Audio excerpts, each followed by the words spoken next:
Alrighty, welcome to episode 190 of Tokwa's Ask Us Anything. As usual, it's been a pretty busy news week. Tesla has relaunched its Insure My Tesla car insurance offering via a collaboration with Zurich Insurance. Tesla Australia's country director Tom Drew has described the new deal as providing, quote, more Australians the confidence to switch to electric vehicles. The Variety Club WA branch has teamed up with Tokwa to undertake a WA, NT and SA 10,000 kilometre, 13-day Model 3 Highland and Model Y joint road trip. Both cars will be ceremonially farewelled by the City of Perth Lord Mayor at Forest Place on Friday the 9th of August and ceremonially return at the same location on Friday the 23rd of August. And that was this week's news.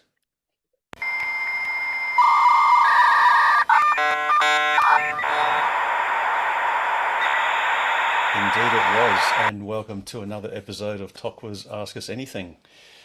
Alrighty, as is customary, if there is anyone who is new and is comfortable in doing so, please unmute and say hello.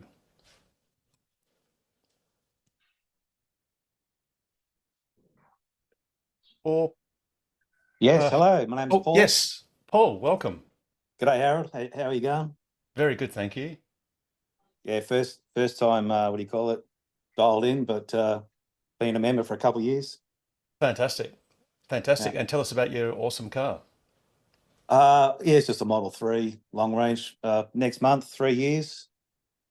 Very good. So pretty happy with it. Or the wife's very happy with it. She loves it. Yeah, it's good. Happy with it. Couple of questions I want to ask about it. Probably stupid questions, but there's no such thing. Yeah. Awesome. All right. Well, I'll try and elicit a longer pregnant pause, and then we'll get straight back to you, Paul, for some questions. No worries. Thanks, Harold. Yep. No worries. All righty. Is there anyone else who is new that would like to unmute and say hello? Yeah. Hi, everyone. My name's James. I've had a Model Y for 7 or 8 months at this point. Absolutely loving it. It's great. The main problem is trying to avoid getting a second one ASAP, resisting the urge. The wife keeps trying to drive my car as well. So now we're sharing it, but yeah, really enjoying the journey so far. It's great. Okay, welcome, James. And what I can assure you is that a happy wife is a happy life, and Yeah. do the right thing and just buy another Tesla. Life's too short, and there's nothing better than a 2 Tesla family. There really isn't. No one compromises. Everyone's in an awesome car. As we know, the total cost of ownership is vastly less than anything else that's fossil fueled.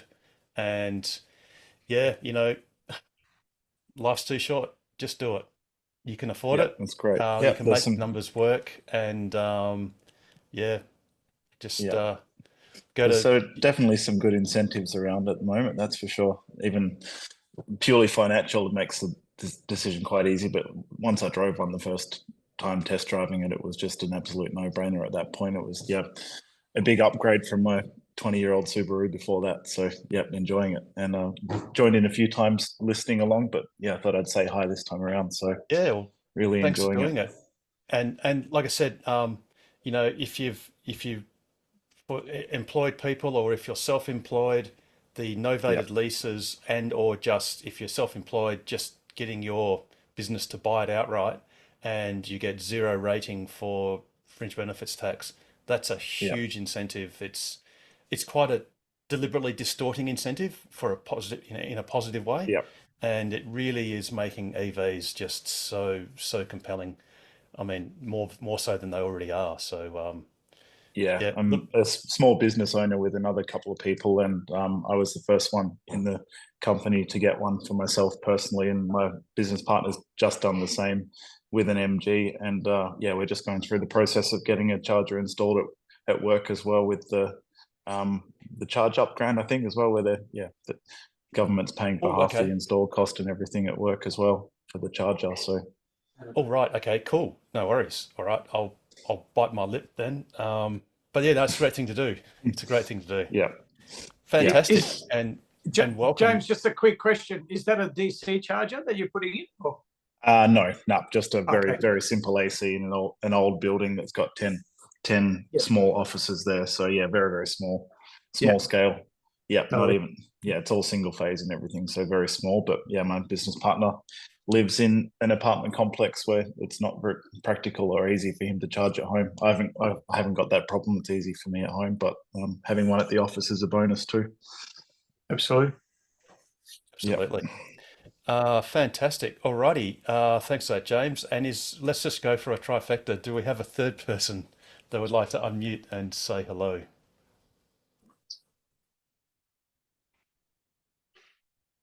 No, I think we're out on strike. We're out on the third strike. That's okay. Actually, we'll go to Paul. Paul, you said you had a couple of silly questions which don't exist because they're all good questions. Am I back on? Yeah. Yes, you are. Oh, how good's that? So I think firstly, Harold, smelled a bit. The car got a bit smelly, maybe internally. It's just got a cabin filter internally, 2 cabin filters. Ben came out, the service guy, put a request in. He came about 3 months ago, and he changed out the lead acid battery. We got an alarm up on the lead acid battery, which is just a small. I think it's just for, what do you call it? Auxiliaries or something.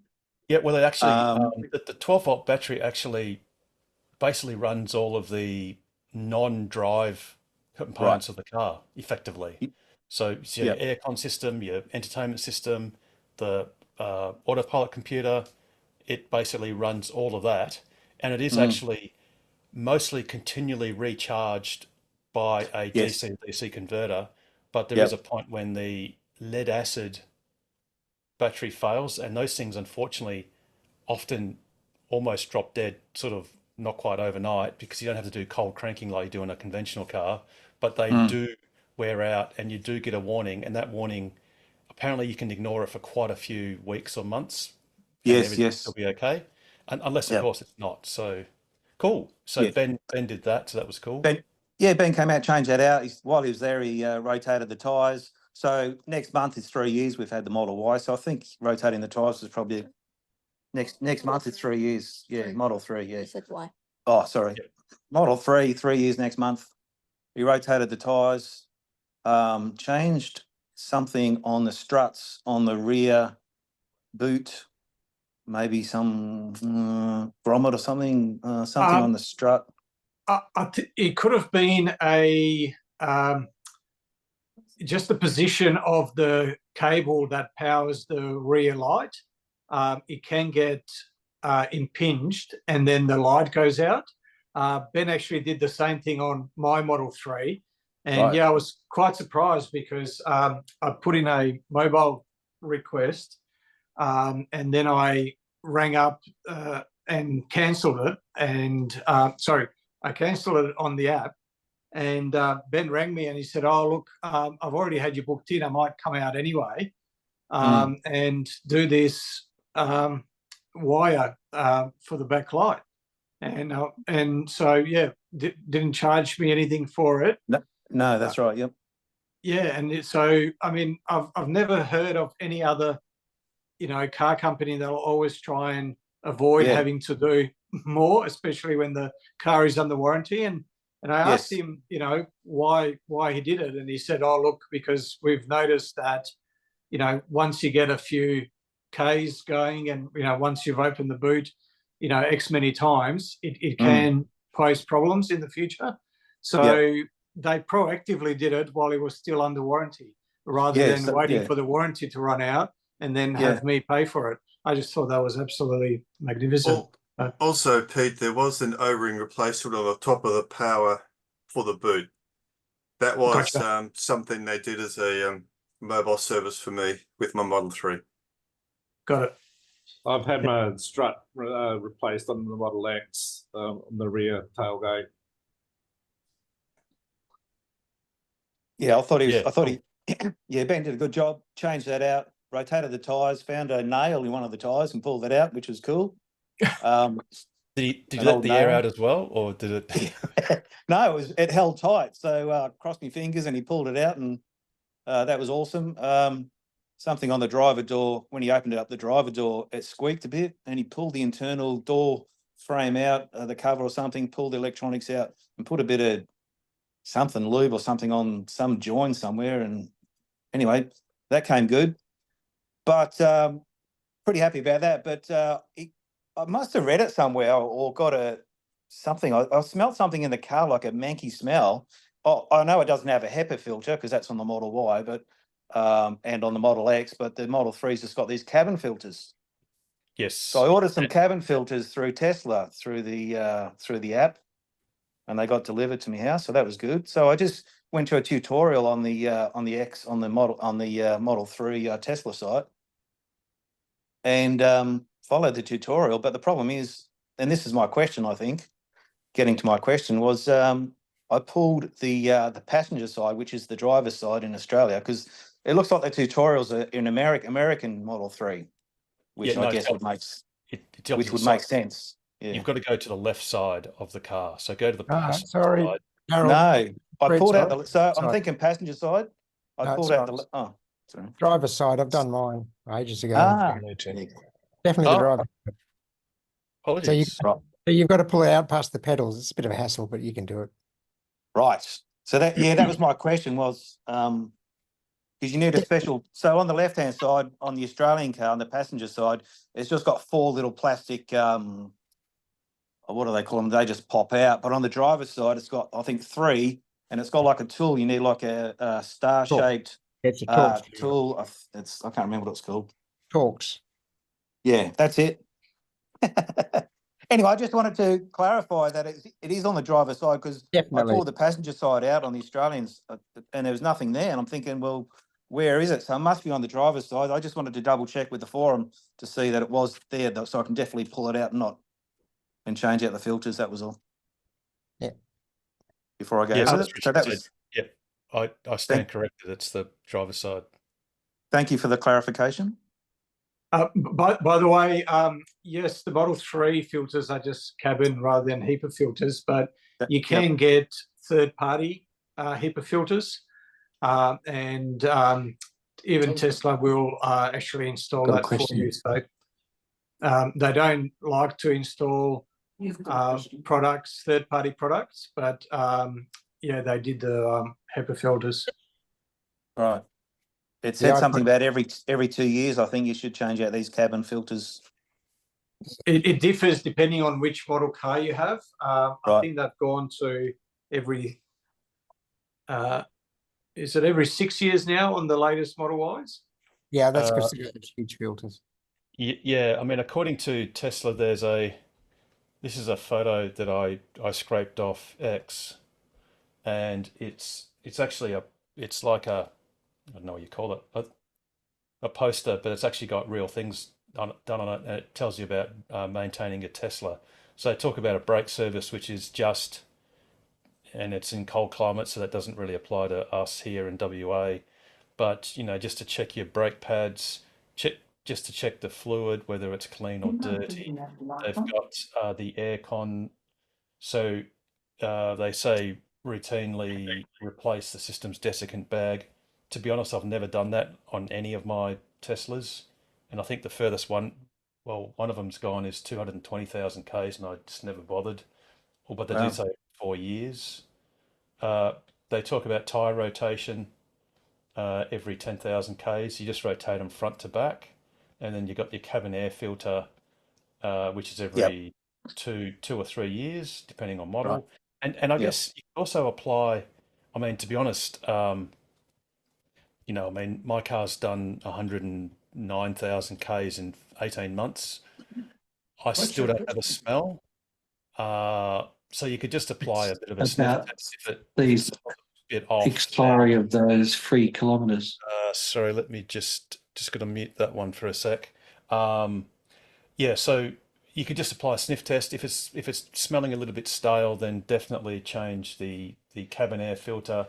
And then obviously your HEPA filter, if you've got one, can be cleaned.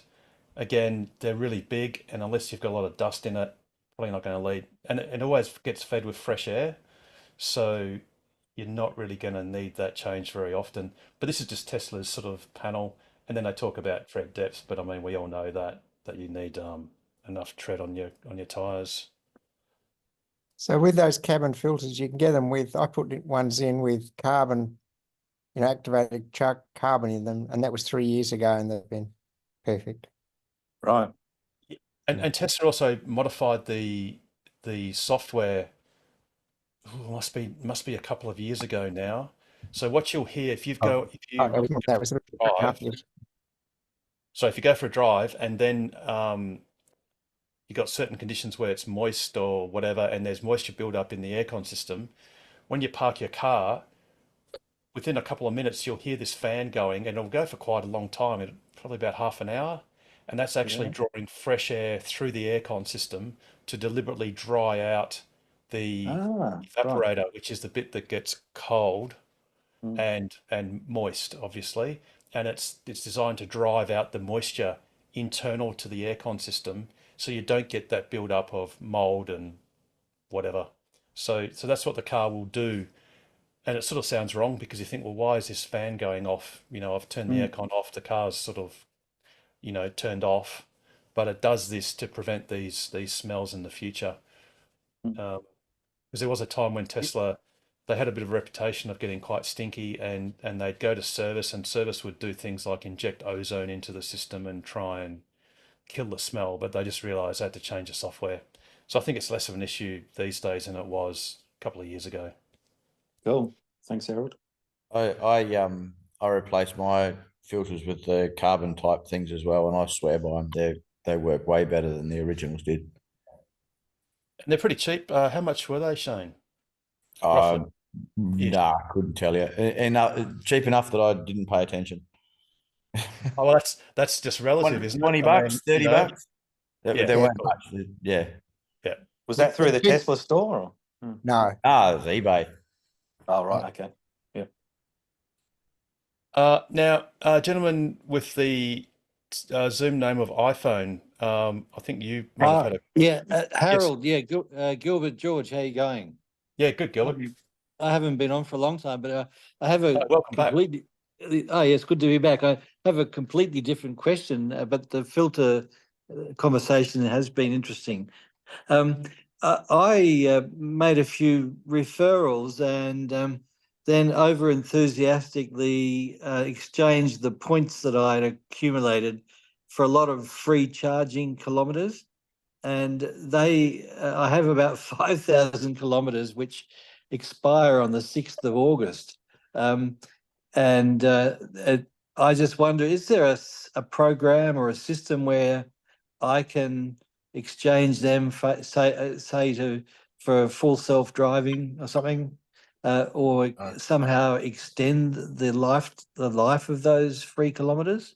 No, I suggest the weather up in Exmouth, Karratha, Broome actually is pretty good at the moment. So you could just whip up a quick road trip and burn. Oh no, that's the problem is there's no superchargers up there.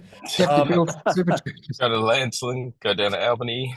Yeah, I've done a couple of Margaret River trips recently. That was, but that's not far enough really. Look, I'll just have to be more careful next time, I think. Unfortunately, there's no capacity to actually cash them back out once you've redeemed it. It's a one shot, unfortunately. Right. Okay. Right. No, thank you for that. The only thing you could. Yep. If you've still got some points, the only thing you can do is get more, and that'll extend it another 6 months if you burn through them. Then that's the only thing you can do. Oh, so they get added. Those points get added to the 5,000. Then the whole lot is extended for 6 months. Okay, yeah. I'll look into that and see. I had a few that died years ago with the previous one. I reckon just let them die. It's probably not worth the extra points because buy a blanket. They've got blankets and stuff now in the store for referral code. So there's a whole bunch of stuff. So. Oh, okay, right. That's good. Yeah. Well, and we're on that 8 cents a kilowatt hour EV charging rate, so it's only cost $8 to charge it from 0 to 100% anyway. So, it's not a I won't lose any more sleep over it. Thanks for the advice. I think it's actually about $4.60, man, full charge on the EV plan. Right. Okay. I've got a Model S. So that's 100 kilowatts, I think. So yeah. 100 kilowatt hours. There you go. Sorry, I Yeah. take that back. No, that's okay. Yeah, no, it's wonderful, and we worked out that our electricity and gas bill is so cheap, and is very cheap, and it covers the fuel costs for 2 Teslas. So that's less than $3,000 a year for the whole lot. So yeah, it's worthwhile if you can avoid paying the penalty amounts between, was it 3 p.m. 3 and 9 9 p.m. Yep. Yeah. Which really the best way to do that is get some form of battery storage. That's really the nexus. If you can do that, then I mean, even without solar, you can just arbitrage buy it at 8 cents a unit up until 3 p.m. from 9 a.m. to 3 p.m. 8 cents a unit. Yeah. And then store it in your batteries just to get you through to the 3 to 9 p.m. hump. And then after that, well, it goes back to 22 cents or 18, I think, if you're on the EV tariff add-on. That's right. If you've got your car registered in your personal name, and that name has to be the account holder as well for the domestic tariff. Right. Okay. So that's the daytime saver with the EV add-on. Right. Which, I'll look into that. That's great. I thought there was some. I thought that Synergy tried to control that, but that's only if you're selling power back into the grid. I think they have a way of stopping that. But if you're not selling power back into the grid, then the use of those batteries is it's a great arbitrage. So I'll look into the thing it. is, it has to be approved by Western Power. I think it's Western Power has to approve the system in the first instance. What I'm saying is those deals, look, if you're running quite a few EVs in a household and you're doing a lot of charging, and you can do that at 8 cents a kilowatt hour, and you're doing a lot of Ks, that could actually be cheaper. And you don't have to worry about paying 50 cents a unit when you turn your aircon on a hot summer's night or evening at 6 p.m. because you're paying 51 cents a kilowatt hour during that time period. That's right. Your EV usage might overwhelm that and still make it a great deal. But really, the nexus is you really will benefit the most if you've got battery storage to tide you over between 3 p.m. and 9 p.m. if possible.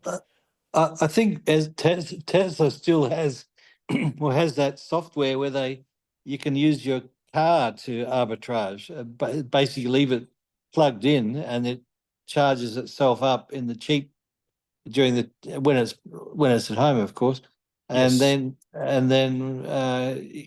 basically becomes the battery during the expensive period. No, Tesla doesn't do that yet. It's offering that with the Cybertruck currently, right? As a standalone unit. Well, sorry, not quite standalone, but it's integrated with Cybertruck. But none of the other current models, the S's, the X's, the 3s, and the Ys, can do vehicle to, well, let's call it house, for lack of a better term. Not yet, but it's something that will come in time. Right. Vehicle to electric blanket in paddock. Yeah. You could do that too, and that would be perfectly okay as long as it doesn't rain too much. But okay. Well, thanks very much for that. Yeah, I'll certainly look into that and see what we can do. We would like to do something in that area to keep the costs down. Yeah, I mean, without giving sort of personal advice, you could just go to any solar consultants and just say, look, how much is a hybrid inverter and battery storage going to cost? Unfortunately, it's not super cheap at the moment. Batteries are still expensive for what and you at least get. one battery has a built-in AC inverter, so you don't need to buy a hybrid. Yes, exactly. Yeah, precisely. Alrighty, have we got just a quick one? Oh, yes, Mark. Harold, with regard to the air filter, I bought those carbon activated ones off Amazon, and I got your pair of them for $24.99. Wow. So that's the carbon act. Now I haven't fitted them, so I don't know what they're like yet. But that seems to be the same one you're all talking about. So, yeah, fantastic. Not too bad in price. Absolutely, that's quite compelling. I think that's roughly the cost that Tesla charges for one filter. I think. Yeah, it is. I think they're 30. I think, or something close. Oh, okay. Yep. Or about $85 fitted. Yeah. Oh. What's that? 117 fitted now. 117 fitted. I got a quote. Yeah, that's right. Mm. Yeah. I had been out a month ago or something to do one. Mm. Right. Well, I mean, obviously, if you just, look, anyone that's slightly practically minded, and you can just watch a couple of YouTube videos, you can do it. It's not at all difficult. But again, if you're just not interested in doing that, then getting Tesla to come out, that's got a value to it and a cost, obviously. But either way, it's only something you need to do every couple of years. And like I said, it's perfectly appropriate just to, if your car's not smelling and there's no smell or whiff or whatever, then you can just stretch it out for as long as you like, really. So it's all good. I'll just throw in that if you're not sure that your car smells or not, then the filters are probably okay, because when they're bad, you'll notice it. You will really, really notice it. I love Parmesan cheese. It's the umami, isn't it? It's the umami that gets you. It's great with pasta, but not in a cabin of a car. It's not cool, and it's sort of as you hop. I think it's as you hop in on like a wet day, like this time of year. As you hop in, you'll really, really smell it, and you won't miss it. But yeah, as Harold says, it really is quite simple to change. Just a quick question on that one. When you actually replace them when it is that bad, is it best spraying through one of those sort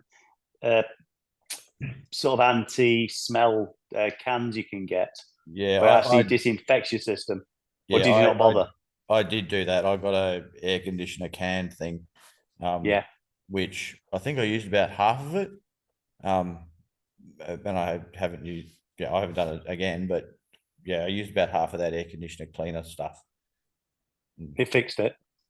Obviously. Well, I did it and the smell went away. Did I need to do it? I don't know. But the smell went away. And it stayed away. Because I think that was after about maybe a year, 18 months that it started making the funny smell. And maybe 60,000 Ks, 50,000 Ks. And yeah, now it's done 120,000 and is 3 and a bit years old and it hasn't come back. Very good. I dare say it's not really a distance thing per se. It's really a combination of distance and time, because I've bashed out ridiculous over 100,000 in less than a year, but a lot of them were like doing 1,000 Ks a day, day in, day out, and it really haven't got time for the moisture to build up and for the heat and all that sort of stuff to get the spores to start multiplying. So yeah, really individual results will vary, but if your car smells great, then there's no need to worry about it. But once it starts turning, then yeah, absolutely go and get it done, or do it yourself, even better. Alrighty, we got any other questions or comments? Yeah, I've got a question. Damon. Some Model X. I've had my front half shafts replaced twice already, 4.5 years. Now starting the same knock again when accelerating. So it's like when accelerating medium to hard, you can hear it knock. Last time it got replaced, they said that they did a improvement on the half shafts and should have fixed fixed it. Issue. Probably obviously not. And it's, because it's doing it again. Look, you've just got to book it back in. Hopefully they won't invite you to pay for it. It's out of not general warranty now. Yeah, the issue I would raise with them on a personal note, as in you to them personally, is this is kind of a bit of a rinse and repeat process. And the real question is, say they invite you to pay for it and you actually do pay for it. On the past evidence, like, I don't know that anyone's actually worked out that it's been completely solved and that it's just something that just keeps on happening. Right. So, I mean, on Richard's Model X, which he bought off me, I think I had him done. I actually persisted with that vibration, and I sort of drive the car a bit like a old man wearing a hat. Not that I wear a hat. Yeah, I'm already past the full intersection before people even cross the line. That's how I drive. So you're at the other end of the spectrum. And I must admit, Harold, I think both our Model S and your old Model X, I think they probably do have that vibration if we accelerate really hard, but neither of us care. So it's like, okay. Yeah. So as a shareholder, it really pained me to see Tesla spend many thousands of dollars every time those half shafts get replaced. And I do know someone with a different Model X that I think he's had his half shafts replaced at least 4 times. Oh yeah, loads, isn't it? And that's in less than 180,000 Ks. And it sort of pains me to, well, not necessarily waste that money or to have that money expended trying to fix something that's fairly minor. But look, what is the cost? I would just raise sorry? What is the cost of it if I do have to fork Don't know. But look, if they invite you to pay for it, they will give you a quote that you need to approve before they do the works. But if they do that, again, I would press the case and say, but this is something you've rinsed and repeated at least twice in your car, and there's no evidence that there's a final solution. So for me, it doesn't really vibrate. It's just audible knocking. It's knock, knock, knock, knock, knock. Is audible, and the harder you accelerate, the louder it is. It doesn't really vibrate. It's still smooth accelerating. I wonder if that's the universal. I mean, the CVs. Yeah, might be something like that. That could be CVs, Damon. It might not be the half shafts, even though the half shafts are connected to the CVs. So this time I do notice that at first showed its head when accelerating when turning, like at intersections and that. That sounds like CVs. Now, and it's doing it when accelerating straight ahead now. Look, I'd just book it in. I'd get them to suss it out. But unfortunately, it might cost you. Yeah. Because if it's CVs, it might be just fair wear and tear if you use your car willingly. Well, only done 50,000 in 4.5 years, and it's the third time. But I do accelerate hard off the lights. Yeah. Look, I'd raise it and see what they say. But if they say, oh look, it's just half shafts, then I'd be pressing on the but it was half shafts the last time and the time before that. Yeah. Okay. Oh, alrighty. Has anyone else got any other questions or comments? I got an email from Starlink. Now they do referrals. Yes. Yes, they do. Yes, very good. So you get, and you can do this through your Starlink app. I think you can do it through your account on your Starlink app, and you can share a referral code. And the great thing is that the person who uses that referral will get 1 month of Starlink for free, subscription for free, as will you. So that's a great thing to do. I mean, obviously, I'm advertising it here. Yes, yes. And where's your referral code, Damon?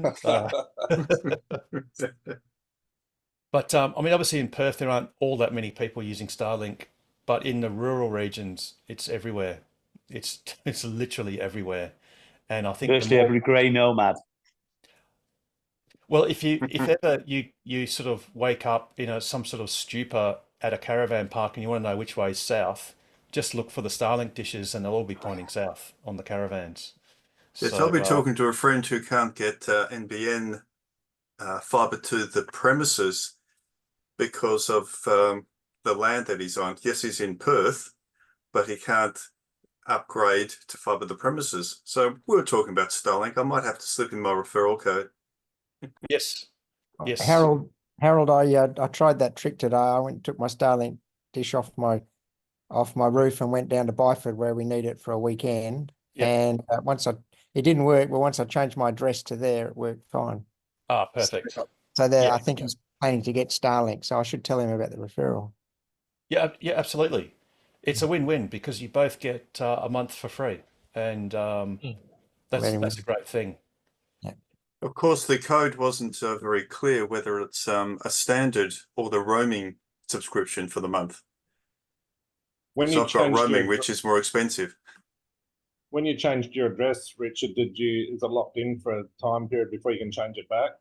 No, I came back and half an hour later I was up and running at home. So you just keep changing it? I don't know how many times you can do that. That was literally this morning, so I don't know.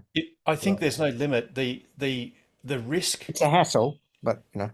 Yeah, the risk, if you call it that, in the early days, and I just don't see that being an issue in Perth or in anywhere in Australia for that matter, to be honest. The risk was that if you have the standard subscription for $130 or $40-ish a month, there was a slight risk that if you were returning back to a place where it was kind of congested, they may not allow the change. They may say, look, you've got to go on a waiting list to come back. But if you look at their rollout map now, I don't think they actually have, well, certainly there's no area in Australia which shows as being congested and waiting for capacity expansion. So that was the only risk of moving addresses, was they might not let you come back. But you could always then have opted for the roaming subscription, which is $174 a month. And for that, you can use the Starlink everywhere. So that was the only issue. And pause it when you don't need it. Yeah, so on the more expensive service, which is great if you're intending to use it on a long road trip and sort of use it just a few times a year. Yes, it costs more, but you don't need to faff around with changing addresses every time you stop somewhere, say at a caravan park or a roadhouse or whatever. It does cost more, but you can put it on pause. But it goes on pause the same way as your premium connectivity, which is, let's say you unpause it, you pay the money, you then get 1 month of service. You could actually suspend it or pause it the very next day, but you'll still get that 1 month. So it's like putting money in a slot machine, well, a vending machine. Once it's in there, it doesn't come back out. So you basically buy it in one lump, in 1 month chunks. And then you've got to really, if you want to not pay for the next month, you've got to suspend it before your billing date, which is the anniversary of when you first paid for it or when you last renewed it. Yes, it was perfect when I was at Margaret River for 3 weeks with the caravan. Yes, indeed. And in fact, I'm through the generosity of Pete Petrosky, I'm actually borrowing his dish to put in the Variety car, which is a Model Y, and it's only going to be a 2-week trip. But then basically, yeah, it'll cost a month's worth of subscription to have service for 2 weeks, but then it's resuspended, and then you can hold the dish forever because you've already prepaid for it. Oh, and I think do they have them? Go, Paul. Oh, sorry. I was just going to ask about, the Starlink minis. Do we have that yet in Australia? Nope. Okay. Nope. No worries. And in fact, they're more expensive. I think they're $599 US. They're quite enticing. Okay. Because I think that they're taken as, well, it's great to put in the backpack. And I've seen someone on the interwebs 3D print an adapter where you could hook up 2 Makita battery packs to it, like those power drill packs or whatever, and run it for, I forget how much, 10 hours or something, just on batteries. So I think at the moment they're considered as a premium product, not as a compact discounted product at the moment. Yeah. And yeah, if I wasn't overpopulated with Starlink terminals, I'd certainly love to have one. But I mean, I've glued mine into the roof of my Model Y, so I really just don't need another one at this stage. But yeah, circling back to the variety thing. The great thing is it was actually Tesla that has donated the use of those 2 brand new cars for this variety. Let's call it a half lap. So that's a great initiative of Tesla to actually do that and provide it for the Variety Club to use and promote. So big shout out for Tesla for doing that. Harold, while I think of it, did you want to borrow a CB radio? No, I've got one, Pete. Thanks. Right. Yeah, I've got one. And I think Chris from the Variety Club, I think he has one. But if he doesn't, I'll let you know. If he doesn't, let me know. Yep. As it turns out, he's also ordered a Starlink, a standard flat terminal. So because he's driving a Model 3, he can just basically sit it on the back parcel shelf, which the Model 3s have, and just sit it there. So we'll both have Starlinks combined. So we could actually just Wi-Fi call each other while we're driving along, separated by 30 meters or whatever it is. But you want it for the trucks as well, Yes. and all the people on the side of the road doing roadworks that can't help themselves but to comment on the Teslas going past. What does he think this car's doing out here? Has it got a long enough extension cord? Yeah, exactly. Yeah, it can be entertaining. Truckies are great too. Some are really good. They'll chat back, and others you get nothing. Yep. It's just like radio silence. But anyway, it's all different people, so it's all good. Alrighty. Any other questions or comments? Chuck. Oh yes. There we go. I just unmuted at just the right time. How about that? It was meant to be. So Chuck, what's new in the charging sphere? Well, I might paste a couple of pics into the chat there if you want to bring them up. Oh, okay. When I say pics, it's basically lists of text, but anyway, still. Very good. Let me just go. Oh yes, okay. Let me just make that a bit bigger and go like that. Yeah. So the Chuck, you legend, you. Very good. Supercharge in Meriden. Excellent. That's right. That's right. Another one I don't have to not say anymore. Oh, I thought that was mentioned last week. I forgot that one. Sorry. No, that should have been news. Not Meriden. No, that should have been news. Yeah. Very good. Have you got a site for it yet? The actual location for Meriden? Yeah, there is a picture, but it's not drive-through, Harold. No drive-through. Oh, hang on. Is that on PlugShare, is it? Or is that posted somewhere? Should be on Supercharge info, I think. Okay. Didn't you put it on Facebook there, Charles? I might have. Or Tesla did. I think Tesla themselves put it up. So it's Supercharge, or was it Supercharger? No, Supercharge. Supercharge.info. .info. Sorry, let me bring this up. It's just in the middle. It's just a car park next to. What's it next to? Let me just bring the map up. If it hopefully works.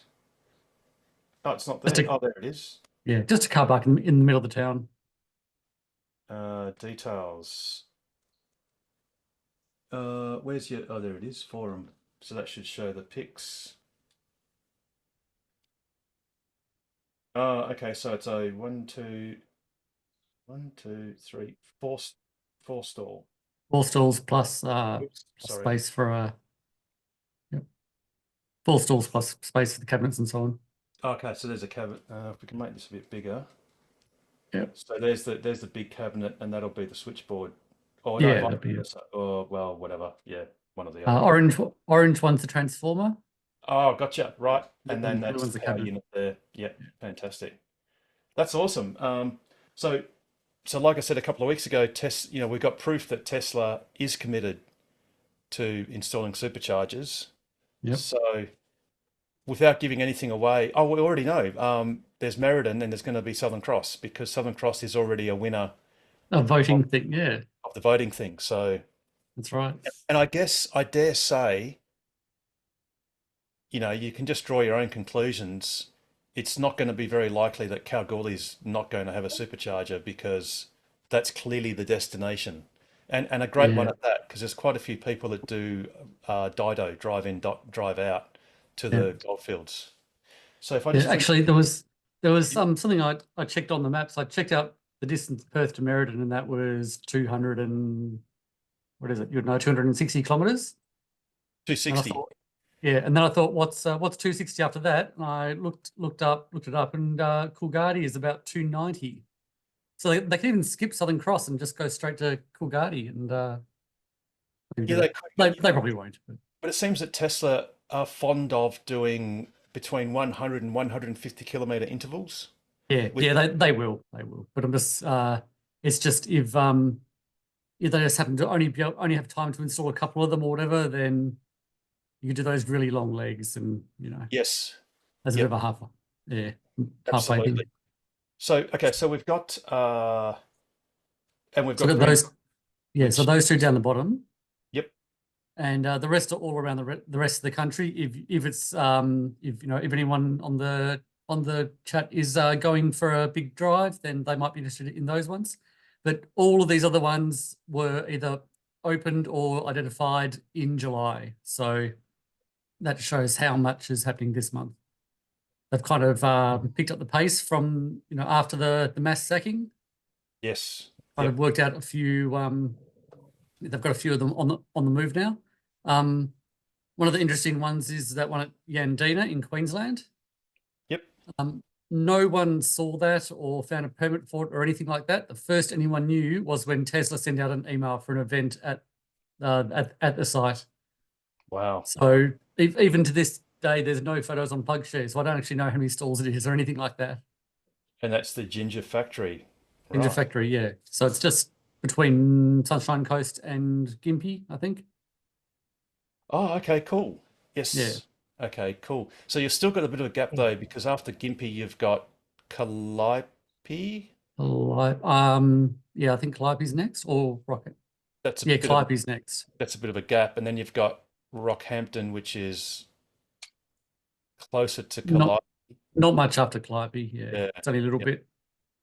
So there's a few little gaps, and we also saw some weeks ago Tesla. No, it's on. Yes, no, it was one of their presentations. It had that weird blurry map of the superchargers, and we were calling BS on it, because it was implying that WA had lots, and it just didn't. And it was very vague. Yeah, it was very vague, but it did show. It did imply superchargers all the way beyond Townsville, so it looked like Cairns. I think it was well beyond Cairns, maybe even Port Douglas. It was implying, but well, if you want to look at the next pic that I've just put in the chat. Oh, okay. There's the sequel. The first one was a post I put on Tesla Motors Club forum, and I just finished writing that, and I found that Tesla had updated their Find Us map on their website. So all of these locations here are grey dots now. Oh, and Perth's returned back to Kings Park. Yeah, so Mandurah was already there. That was there before. Yeah. The Kings Park one is new. So it's not new, because you guys mentioned it a few months ago. Yes, it used to be there. Actually, let me just while we're doing that, let me just bring up the Find Us. Yeah. So that's great, because Kings Park, notably, that pin disappeared, which was a bit of a bad sign. Well, it looked bad. Yeah. Was it ever on the Find Us map? Yes, it was. Yes, they called it Tesla. They called it the Perth Supercharger. Oh, right. Okay. Which was the old mythical Perth Supercharger that became Karrinyup, which then became Perth North. Yeah. And well, in Kings Park, Chuck, they actually erected up some fencing some temporary fencing. Yeah, But I think I then, saw the photos.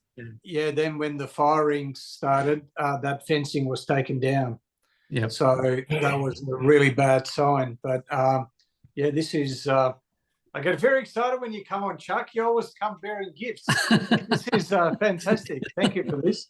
So this is the Perth Supercharger has returned. That pin has returned. Yeah. Interestingly enough, Meriden has not made an appearance, even though there's council documents, nor has Greenhead, which is about here ish. Yeah. So That's so been, cool. just because right, so we got Cairns. Okay, so yeah, so they've added a few more now. Yeah. Cairns, Townsville, great. Mackay, yes, but you've still got a bit of a gap. There's still a big gap between Mackay and Rockhampton, yeah. Yeah, and then Bundaberg, to be honest, is it's off the highway. It's off the highway. You just skip it. You I dare say you just charge more fully at Gympie and then make it to Calliope, because unfortunately Gin would have been better because that's a natural. That's the Bruce Highway, if I remember correctly. And Bundaberg really is a faff. My wife and I actually visited Bundaberg just so we could say we've been there, but you certainly wouldn't do it on a hot lap or anything like that, because it is a bit of a detour. Yeah. One thing that I liked, Chuck, in your previous one, talking about hay, because when I've driven from over here over to the eastern states, the one before that, Harold. Oh, sorry. They're putting in, what was it, 6 or 8 in it hay. Previously, it was just the RMA 50. That's right. Yeah. 6 stalls in hay. Beautiful, because that is actually of use if you go into Canberra or Sydney. Yeah, and someone posted on the forum that that site got its power enabled. Like the site isn't active, but the transformer was installed and everything yesterday or the day before. So shouldn't be far away, that one. Beautiful. Yeah. Fantastic. Yeah. So that's most of those are on that first picture. Most of those are on Supercharge info now, and the second screen I haven't put them all on yet. But if you go to the second one again, actually. Yep. Now, normally when Tesla puts their grey dots on, they're just in the middle of the town, so you don't really know where they are. Yep. Almost all of these are on specific locations. And the ones which we have, the ones that people have identified, they do line up with those locations. So a lot of these ones that have descriptions next to them, they are the exact spot where they'll be. So there's one there for Bordertown, for example, South Australia. Yep. It's just outside the town on the western side of Bordertown. So that's between Keith and Horsham. Yes, so the OTR, great. Yeah, yes. So Keith is 4 stalls and Horsham's 3 stalls. So if it's a busy time of year, it's a really tight gap. Yep. So hopefully Bordertown will be 12 stalls or something like that, because that'll really make a difference. It'll be busy because from there you can probably make it to Talon Bend, I think. Well, it sort of depends. It just depends what you're doing, but that's fantastic. That is awesome. And look, it's great. We always try and encourage Tesla, if you're going to put a supercharger somewhere, put the pin up, because everyone that assurance that progress is being made. I mean, notwithstanding, Perth, we suffered the lampooning of the mythical Perth supercharger pin, in 2017. Quite a few years, 19, it just went on and on, unfortunately. But these days we know Tesla doesn't really do that. And, we know that we officially know through council documents that Meriden is being done and Greenhead. So let's just get the pins up, because, nothing bad can come from it. That's right. But and I mean, the Albany pin never existed. Albany was just installed, and same as Kojonup. It's funny. There's some of the ones which are people have spotted under construction and they're almost finished, but Tesla didn't add them to the map this time for some unknown reason. Yeah. So it's a bit random. Hopefully they're going to work on that. Let me just check something with Tesla's map. find us. I'll just check if Lancelin is open to all EVs yet. No, it's not. Okay. So I was just checking. Lancelin is still one of the unusual locations where it's a version 3 supercharger, but it's not open to all EVs yet. But yeah, that's great progress. And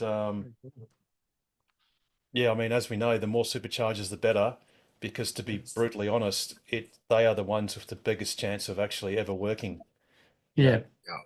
Except for when you've got like a whole town power outage, but of course, I mean that's that's an externality. You can't do anything about that. That's right. Yeah. But when that happens, you can't pump fuel either. So exactly. Yep. Precisely.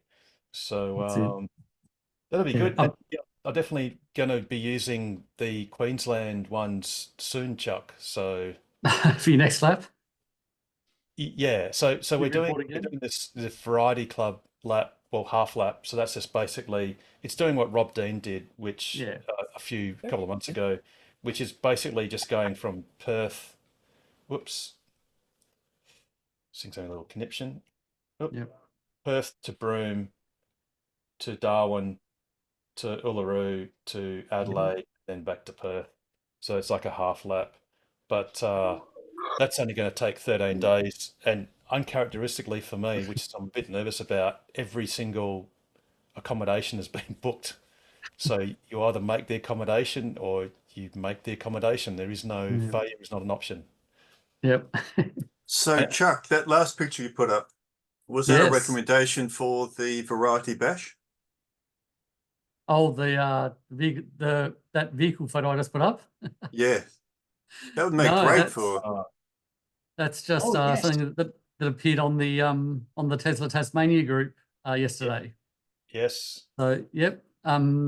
The Tesla guys in Hobart said they were thinking it was maybe going to be in a sort of in a covered trailer, but no, it was just on the back of a vehicle carrier. And so everyone happened to see it going through Launceston. It's no secret now. Wow, that's awesome. So that's going to be in Hobart, or I believe it's in Hobart now. Locked up the back of the showroom, but the official showroom opening event is the 10th of August, so it'll be on display then. Awesome. That's fantastic. And congratulations. I was concerned that maybe you guys might get to see it last. Yeah. That would be really unfortunate, but look, it just makes a lot of sense just to catch the ferry and yeah. I think it lined up with the showroom opening, so they can have a big fancy event with food trucks and kids activities, and they're going to have a classic roadster there as well and that kind of thing. So and the Cybertruck, obviously. We expect some personal photos from you whenever you go see it. I'll be doing what I can. I might be busy organising light shows and things, but we'll work on it. Yeah. Just watch out for activists with the orange paint. Oh yes. Oh yeah, that's true. I'll have to wear them up on that. Oh, that's fantastic. And it's well deserved. Tassie hasn't had an awful lot of Tesla loving up until very recently. So what a great way to open a showroom. And really, we all know that Tesla sales will go through the roof once the showroom opens, because there's just a few of those people that want to put their bum on the seat. They just want to drive the car or sit in it, take it for a quick drive, and then they'll proclaim, "Take my money," and that's it. Yep.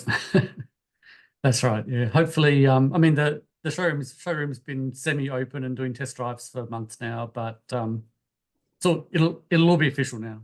Yes. Yeah. And it's a great way to sort of formally christen it with one of the best cars that Tesla's, well, according to Elon Musk, is the best car Tesla's made to date. So that's fantastic.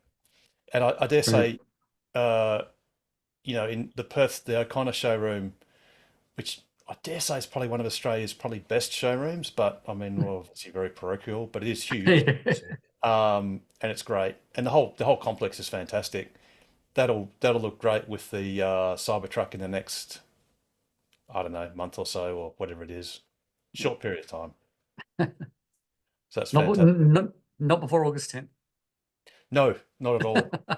No, actually, and that's when I'm going on my mini lap. So no, I definitely, I think the chances of me actually seeing the Cybertruck is probably going to be pretty slim, but anyway, that's my fault. That's all all good. righty. But very good. Yeah, Cool. thanks for the report, because it's always great and heartening to see Tesla either applying for supercharger locations or actually constructing them or Yes. having completed them. The more superchargers, the more Teslas, and the more EVs, obviously, Yeah. the better. Yeah, and it's good to see them backfilling some of the existing locations. Like if you look at the Find Us map, even in Victoria, there's a few sort of extra ones. Let me just get that. Well, Find Us. Fortunately, this. Oh, always takes a while to load, doesn't it? yeah, Yeah, so you can see they're sort of adding a few extras in where it's busy. So yeah, they are. Yeah, and also around here, that's important because you've got mountainous sort of territory there. So Yeah. and yeah, the border town, yeah, that actually makes it quite good, because one problem with people doing road trips is they get caught up with this notion of, oh, I'm gonna, like, let's just say if we're going to say Geraldton, for example, and not that there's, you know, supercharger. Well, we know there's a supercharger going in Greenhead, but let's say it was Jurien Bay, and you wanted to get to Geraldton, and there's a supercharger at Lancelin, and say there's one at, well, Greenhead or whatever. Humans, what they'll do is I'll say, oh, I'll leave home, you know, in the morning, and then I'll have lunch at, let's call it Jurien Bay, like the halfway point, and then they'll get to their destination. And of course, everyone else has the same idea. That's it. So Yep. that location gets hammered, and then people get upset that, oh, it's not good enough. There's congestion. But of course, the superchargers either side of that midpoint are all but empty. So Yeah. if you simply planned, if some of you had planned on average to start with a short journey and then do a top up and then go along your way, or do a longer journey, go past the halfway point and do a top up just past that location, then you're not going to have all this congestion. So, and you know, it's only once or twice a year, or once, you know, it's, but yeah, it does get in the press and people whinge about it. And often it's just a bit of lack of their own planning, to be honest. But you're right. Yeah. It's great to see. It is great to see those extra locations being filled in. Yeah, And Tesla's supposed to be introducing the sort of a bit of extra smartness in the navigation, where it will route you to the less busy sites. It'll know which other cars are navigating to each site and so on. But I don't know if that's coming to practice at all. It was spoken about, but I don't know if it's a real thing yet. I don't know if anyone else in the room, if you've navigated to a location, to a supercharger. I know it happens. I've seen it in Europe, and I think I've seen it over east. But it says how many other cars are en route to that supercharger. So it can then predict how long you're going to wait once you get there, even though you may be half an hour away or more, which is pretty cool. Yeah, so it's supposed to take all those things into account and sort of automatically share the load across all the sites. Yeah, and in fact, I do recall between Melbourne and Wagga Wagga, there is a location that just escapes me now. Not Wodonga, it's... Gundagai? No, it's... Holbrook? Ovens? It might have been... No, it was a shopping centre. It was on the top of... let me see. Oh, Wangaratta? Yeah, Wangaratta. That's a great place to charge because no one ever uses it. It's off the highway at the top of a shopping centre. Yes, exactly. And the couple of times I've used it in a couple of other laps, I've been the only car there. And yet, you know, at Albury Wodonga, it's been chockers, and at other places either side, it's sort of been chockers. So yeah, there are some sort of quiet ones that are good to use. Yeah. Fantastic. Alrighty, I'll stop talking now. Let someone else have a go. Thanks for that. Alrighty, well, on that note, has anyone got any questions or comments? I've got a comment about the WEV network. Oh, you yes. may have noticed that Time Best Places in 2024 actually has that listed, and I thought that was quite intriguing. Yeah, I thought so too. Especially since it had to concede that it's not yet completed yet. So it's sort of implying, well, once it's complete, it'll be one of the top places in the world. Yeah, it's certainly interesting, Steve. It is interesting. Yes, and Roger Cook was claiming some credit, and I suppose you should give credit, because without it, we would have, well, been screwed. Yes, yes. Although now I believe the impetus should be, apart from expanding the network, so we need to have Great Northern Highway filled in, and then obviously, if we look forward to the next wave of EV ownership, or maybe it's the third wave or the fourth wave, with people like grey nomads, we're eventually going to have larger vehicles that can tow caravans and similar things. You then need to have some filling in, and you really want to interleave where you've got your 200k gap now, which is great for passenger vehicles, but for other vehicles, you really need a 100 kilometre gap, which, you know, through northern WA is an issue because there's just nothing there, but that's okay. That can be done. And regrettably, NRMA is not going to do that backfilling either. No, unfortunately. The only thing they're going to do that is useful is in WA, they're going to put a charger at Willair, which is between Broome and Fitzroy Crossing. And it avoids the 80 kilometre return stub going to Derby. And they're also going to do Cataby and Badgingarra or something similar to that on the Brand Highway, which is useful because WEV network isn't there either. But everything else will just be a rinse and repeat duplication, which, look, nothing wrong with duplication, but it'd be nice if they duplicated it by fanning it out 100 kilometres in between the WEV network locations. Absolutely. But, you know, it is what it is. You know, the federal government has spent, I think it's $78.8 million, Chuck? I think something like, or roughly 80 million. They've co-funded the NRMA. I think it's 60 million and 40 million. I forget which is NRMA and which is the federal government, but it's something like 100 million all up. It's split 60-40, I think. And it's only 117 locations, so that's actually quite a lot of government funding per site. Yeah. I think it's about $600,000 per site, which is a fair bit, especially when you're looking at city sites, which a lot of them are, or major town sites, major centre sites. That's kind of low-hanging fruit. That's easy to do. Well, relatively easy to do. The off-grid stuff is difficult. Yeah. And yeah, yep. 39.3 million is coming from Arena to the NRMA. So the NRMA is providing the other 60 million, I guess. I thought the feds put in more as well. I thought it wasn't just that Arena funding, it was... I'm pretty sure when Chris Bowen announced it, there was a number of 78 million, 78.8 of government funding, but maybe that's combined funding. I'm not sure.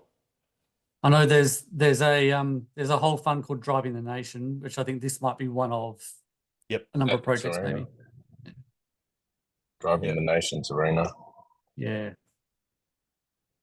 But, you know, we really need to drive the nation a little bit quicker. Because there's still black spots. We still have big swathes of the Northern Territory and South Australia, because unfortunately the RAA considers a 7 kilowatt single phase AC unit to be a rapid charger. And, you know, in places like Marla, in the middle of nowhere, they think that's okay, and it's not. So we really need NRMA to do that. So that's why the NRMA, that's why it's good the NRMA is doubling up, because some areas aren't as advanced as WA is as far as 150 kilowatts and so on. Yeah, exactly. But yeah, unfortunately, it just looks like we have to wait. But one big thing, just returning back to the challenges with the WAV network, or any network for that matter, is reliability. And really maintenance is the key, and responding to things like vandalism. So I believe that, for example, the Fitzroy Crossing Kempower is not available at the moment, and none of the chargers at Halls Creek are available at the moment. That being the Kempower, which had a star picket rammed through the screen, unfortunately, and the ChargeMate, the AC unit is also not operational at the moment. So Yeah. Halls Creek's a bit of a black spot, and the Kununurra screen was smashed, but it was able just to be turned off, and you can use the ChemPower unit just with the ChargeFox app or the RFID card or the PayMate, but you just can't see the screen. But unfortunately, you can't just build something and then just go, oh, well, if it gets broken, we'll get round to fixing it. These things really need to be fixed quickly, promptly, because it's a bit of a disaster. I was just talking to someone earlier today. The difference between, say, using a ChemPower and using a 10 amp outlet is what would have taken you 20 minutes to recharge at a ChemPower will take you 20 hours on a 10 amp outlet. And that kind of changes the structure of your road trip and its level of enjoyment. So, yeah, let's just hope that maintenance becomes a top priority, and spares. But anyway, alrighty, we got any questions or comments? Even questions from someone who's just got their car and goes, what should I do as far as a spare tire is concerned, or whatever? What charge do I need at home? Any basic questions are just as good as any others. Yep, I've got one, Harold. Yes, James. Just wondering if anyone bothers with the car conditioning in the morning when it's cold this time of year. Obviously, the cabin air conditioning is one thing that's obvious. That's personal taste, but in terms of, I've noticed on the colder mornings, the regen braking's limited for probably at least 20 minutes of driving to work most days. So the pros and cons of just having minimal regen braking versus the energy you're putting into the battery to precondition it. How do we go about thinking about that? When does that make sense? When doesn't it make sense? It's a very good question, because you've got one thing we don't quite know, because on the newer cars. So sorry, James, yours is 3 years old, isn't it? So no, Model Y. Model Y range from heat last November. Yep. So you've got the heat pump, which means it's a lot more efficient to actually heat the battery. But gee, I'd question, it's plausible or certainly possible that you might expend more energy heating the battery so as to get some regen, and that regen might not be more than the energy you put in to absorb it, in which case you're better off without it. That's sort of what I was thinking. I was imagining, unless you're going to be doing at least an hour of city driving or something, probably it's just not going to be worth it. It definitely affects the battery capacity if it's doing the half an hour or whatever of warming things up before you get in the car. Is your battery almost full as well? Is it, you'd lose your regen? Yeah, that definitely happens too, given that I'm on a LFP battery with 100% being more advisable. So that happens from time to time, but I think it's been mostly temperature related recently in the mornings as well. There's some of the 4 or 5 degree mornings more so than others. The thing too is that the car always picks the low hanging fruit when it comes to air conditioning. So what it will do is it'll actually scavenge the heat content of the battery in favor of trying to draw heat from the cold air flowing through the front radiator. So it'll actually just literally further cool down the battery pack. But yeah, I do think your intuition is correct. It's probably questionable that you're going to gain the regen in excess of what you've invested in heating it in the first place. I do see in very cold climates, there's a logic of preconditioning it if you then intend to charge the car sometime in the near future, because that's otherwise when we're talking sub-zero conditions, then it can really be quite slow. Teslas have been seen drawing just a few kilowatts into the battery because it's just far too cold and it has to heat up, and that takes quite a long time. But I think in WA, to be honest, as you've probably seen, if you're about to hop into your car, if you just turn your aircon on, you'll get a notification within about 3 minutes that says your cabin is at temperature.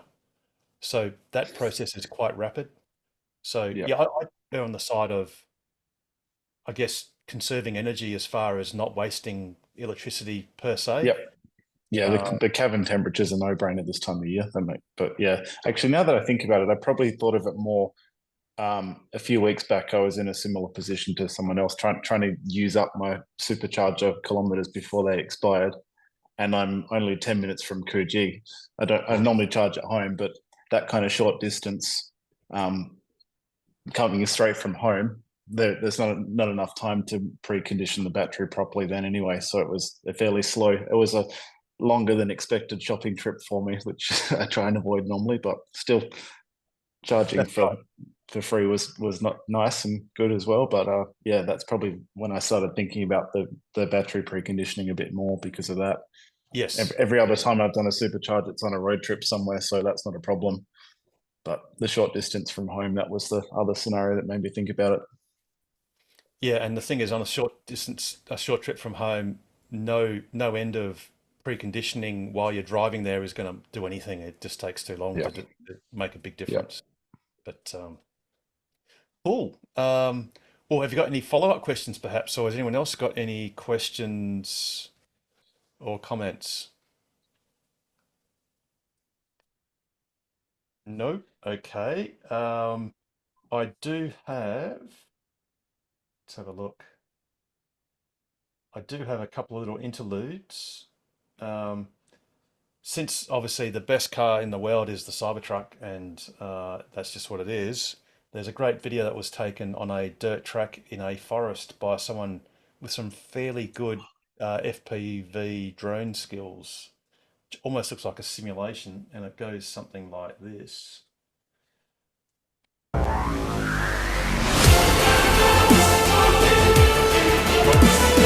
I can't see the video. Yeah. All right, I just saw that. There we go.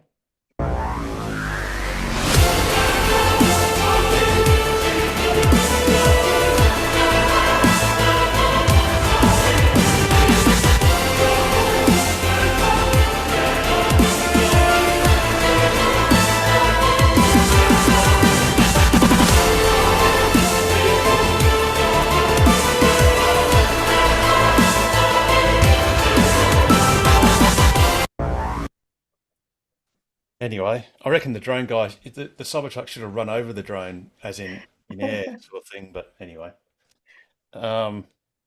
yes, hurry up, Cybertruck. I know Chuck's going to see it before we do, but we just want to drive it. Come on. Was that Baja mode? It was. It did get a bit of air there, and that's pretty impressive. And yeah, pretty good drone skills. Alrighty, so has that elicited any comments or questions? Not on this. I would have one. Oh, yes, go. Cool. Good to see you guys again. It's been a while. Also, thanks, Pete, for taking my call, helping me with the tow hitch thing, which I got installed. Looks pretty epic. I got a stealth hitch installed for my Model 3 because we want to put on some bicycles. Kid's getting older. There's only so much I can put on a roof, so that's really cool.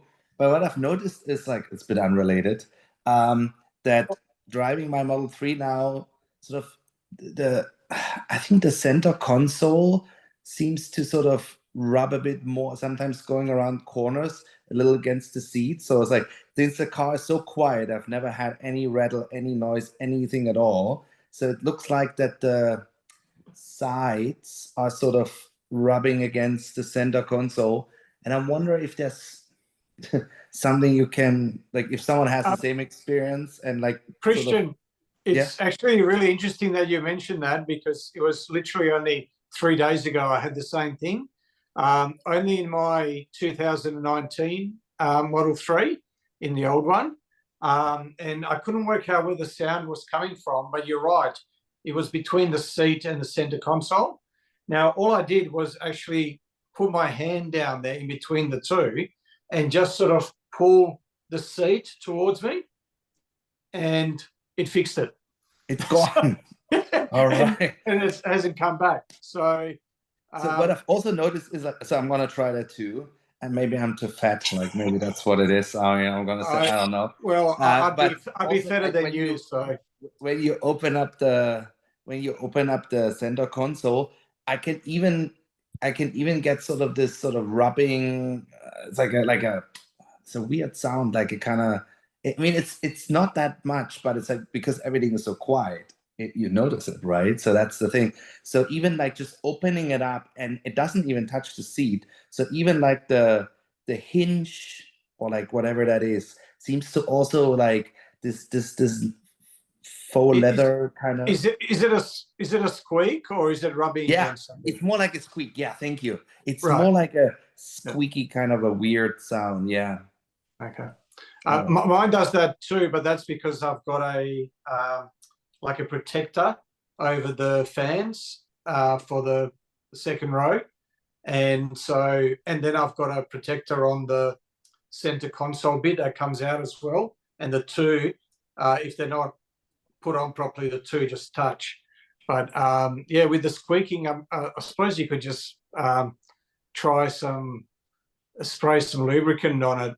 Maybe not WD-40, that's going to stink out your car. But yeah, maybe some, I don't know, lithium. A little bit of oil. Lithium. Yeah, Was that coming? A little bit of oil. I think she said baby oil. Any oil. I use olive oil on everything. The only thing is, I think about the plastic is something like oil might react with the plastic in the long term. Okay. Look, you could try just a tiny amount of talc powder. I know that's white and that's not really compatible with the black trim, but maybe just the slightest hint. I'm wondering more like, like when the car moves and it like that center console also slightly sort of moves a little bit inside, that actually that's coming from the sort of internal thing. And I mean, you have to be careful. Look, it's not that often, not that much, but like you just notice it. That's the thing. And it's not brand new anymore. So now coming up on 2 years, almost 36,000 kilometers. So it's great, but it's like, start some little things. Look, if it's annoying enough, look, you could just put in a service request, and they might have a trick or something. I don't know. It could be something like, and I'm only guessing, maybe there's a fixing that's holding the center console that might work loose or something like that, and maybe if that was tightened, that might help something, or because it can't warranty. So if it's something that's annoying enough to be annoying. Sometimes Tesla, I mean, the thing is we never really get visibility of their known niggles and fixes. So for example, my wife, we came back from holidays, because every time we go on a long holiday, come back and half the stuff that we own is broken or not working or whatever. And my wife's Model Y Performance, the front windows had moved so that when you close the door, the glass touches the B-pillar glass trim, which is not a thing. And we find out later when Ben came to fix it, that was a known thing. There was a clip that's not quite strong enough, and he just replaces it, and that fixes it forever. So there are little niggles, little known things that Tesla is aware of. So look, maybe if it's annoying enough, just put it in as a service request. Look, they might say, look, it's nothing we can do about it, but maybe actually there is, and that could be useful. Right. Okay, cool. Also, thanks, James, for suggesting this. Yeah, I might just give this a go. And that's probably something also like maybe a little felt thing like that I can put at the side of the like a felt sticker at the side of the seat or something like this. Just a thought. You could try putting microfiber cloth or something similar, spraying some vinyl cleaner.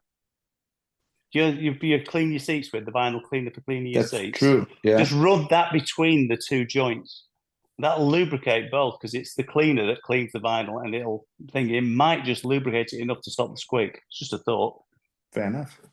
And that would be similar to the polytetrafluoroethane dry film, PTFE. So yeah, is that a one for vinyl? That is for vinyl, is it? I haven't seen that one. It's basically a dry lubricant, so it is that kind of thing. It's a little bit like, I think Mr. Sheen, I think that might have had something like that in it. Hasn't got PTFE in, definitely hasn't got PTFE. Sheen? I'll give it a go. I'll do Pete's like just and see like how that goes. I'll work my way through it. I just wanted to see if someone else had that, or like these suggestions are great just to kind of get just have a go at it. And if it really doesn't go away, I can always put in a service request. I reckon because it's just that little bit like there's just something there. Just have a look. May I suggest just get some duff music happening, Christian? That's the German. Bit of craft. Yes. Have a little rave. There's nothing better than a bit of craft work, a bit of vintage duff.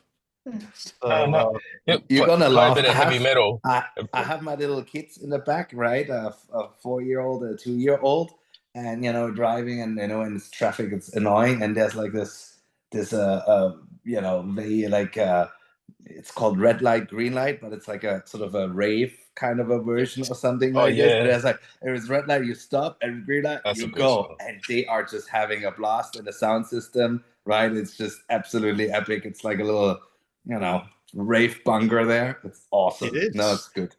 Cool. It is. A bit of Autobahn. You can put Autobahn on. Be careful. That's good. They just love it. Where you're like, you have to go a bit quicker. Not that we ever go too quick, right? Obviously, but when you have to get going, they are thoroughly enjoying that. Absolutely. Actually, Harold, I have a question. Yes, Carmen. Since the last update, I haven't been able to hear Audible on the. I used to be able to put it through the sound system, but now we won't do it. You mean through Bluetooth, like Yes. through your phone? Yes. Okay, so you, I've had this a few times with just Bluetooth in general, because unfortunately I listen to the ABC and still haven't fixed it on TuneIn for ABC Perth, so I do it through my phone. What I've found is I often have to reconnect, like press the Bluetooth symbol and then press your phone name, which will be on the upper left-hand corner. Yes. Just to make sure it actually properly connects to your phone, and then press play on the Audible. Yes. Then that should make it. There is an Audible app on the Tesla. Yeah. Yes, I know, but it doesn't come through or unless you have membership. It's like Spotify. But you Spotify can come in. You can use your account that you log into on your phone. Okay. To listen to Audible on your phone. You can use those same credentials on the app in the car. Oh, okay. Yeah, it translates to the car. So then, and you'll have all your, you'll have your whole account there. So you'll have your music history and everything else, which is really handy unless you're renting out your car and then everyone else gets to see all the books you've been listening to. But yeah. But Carmen, are you talking about the monthly subscription? Is that Yes. Yeah, I listen to books on Audible. then you would have to hotspot, I think. If you wanted to use the app and the internet through your phone, you would have to sort of hotspot. It was doing it before the update. I just used to put the phone, and I listen to ABC and also 6PR, and it just automatically comes through. But since just consciously go to the Bluetooth. Yeah, it somehow something's changed. Yeah, because I've actually had it where I've seen the play button on your lower right-hand corner of your screen, but nothing's happening, and you press, it happens. So then I go to the Bluetooth symbol, in the main menu, and then it'll have my phone listed there. I press on it, and then it sort of seems to properly connect, and then it works. So yeah, you're right. It's been a little bit of fuzziness with it. Now, speaking of, doing things like you can log in, like for example, you can log in if you've got a YouTube account, you can log in to the YouTube app in the car. One great thing to mention is if you want to watch Plex or KO and a few other streaming services in your car while you're parked, the trick you do is you just go to YouTube in the car, pick any, ask us anything. So I'll just pick one right here. I'll just pause it, obviously. And then if you go to the extra details, you'll see there's a list of streaming sites compatible with Tesla. Just make that a bit bigger. Whoops. And if you select any one of these in your car, all of these will work. You can get SBS On Demand, Stan, 7+, 9 Now, 10 Play, Oh, good. Homeplex, KO, and even, dare I say, Disney Plus and ABC iView. And you just, all you need to do is just in the search menu, just put in Tokwa, pick any video, and in the description, every single video that we put out has that list of compatible streaming services. The great thing too is you can actually log in. So when you say select iView, or let's say KO, you can then, or Disney Plus, you can then log in, and that actually works through YouTube and will present it in full screen mode, which is that's good. a great hack Yeah. to get those streaming services into the car. And also my Outlook calendar used to sync, and the car would automatically pick up the address according to my appointment. But now it isn't doing it either. You've got to redo it. So you've got to reconnect to your phone. Okay. And when it connects, you've got to go into the details and you've got to say sync calendar. But then you might have to go into your Tesla app on your phone because it actually does it through the Tesla, via the Tesla app. And in the settings, you've got to tell your phone that the app has permission to access your calendar. Okay.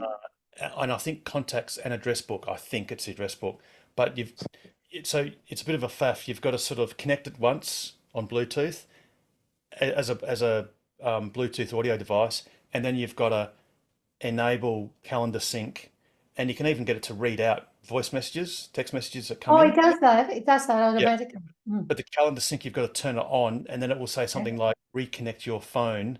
And when you reconnect, I think you then have to give the app permission in your phone to share to share calendar, or to use the calendar, and then it should work. You should start working. We have a little problem when I ask it to call someone, and he calls someone I don't want to talk to, and he goes right through. So I'm a bit wary about that one. Never use it, Carmen. I just don't trust it. No, I know. It's getting better. It's getting better. But yeah, there's only certain people I'll try now because I've rung people that I shouldn't. That's always a hazard. Cool. Alrighty. That's good. I'll check that. That's good. TG117 not connected. Oh, I don't know what that is. TG117. Not sure. Christian, you've got your hand up. Yeah, just a quick one because I have all these trailer people who are like camper van, like towing things. So I'm fairly new to this. So I got a 7-pin flat connector, and I ordered a bike rack thing that goes on the tow hitch, but it has a 13-pin round connector. Would any of those adapters that you can buy that go 13 to 7 work, or do I have to look out for something in very particular to make that work? Thankfully, they're standard. So as long as it's got the correct gender on each end and the correct species, I guess you want to call it, then it'll be fine. Easy. I like that. And a 13-pin from memory, that's the one that's got the quarter turn, I think.